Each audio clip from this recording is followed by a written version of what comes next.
Welcome to Interpreting the Times. Well, it's been a while since we've done a post because, as you can see, there's been some major work going on behind the scenes. Our website's been completely redesigned.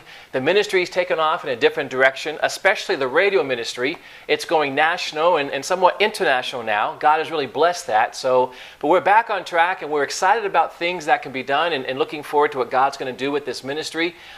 You can now become an Interpreting the Times insider. To be an insider, you will get access to more information and more behind the scenes stuff and access to some of our archives and so on and so forth. But every week we should be doing a blog and bringing you stories and what's going on in the world through a biblical perspective. This week I want to talk about Russia and China.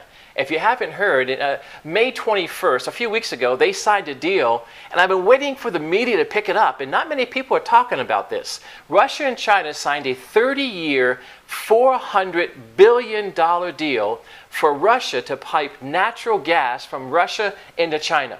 Now, there's some very important things and aspects about this deal, because they're going to build a 2,500-mile pipeline to do this.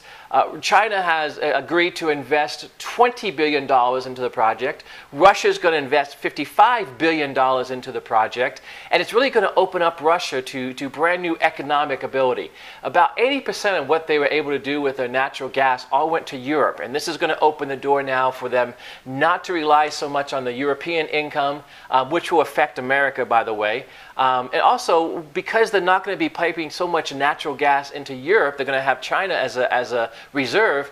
Will that open the door for Israel? Ezekiel 38, verse 10 says that the leader of the north, which would be Russia in this case, will devise an evil scheme. And I've said all along that I believe this evil scheme has to do with natural gas. And that was the whole situation with the Ukraine and so on and so forth. But what's happening now is Russia is diversifying and including China, and they're going to have a world dominance. I mean, when you put these two nations together with this kind of money, what could happen is amazing. Now, another part of this deal that no one's talking about is the fact that they did this deal in their own currency, which means they went around the US dollar. They cut the dollar out completely. Now, that may not mean much to you, but eventually that's going to come back to hurt us. It's going to have inflation. It's going to have the cost of things just costing more. For you to feed your family, for you to put gas in your car, for you to do things that we do just every day, it's going to cost more.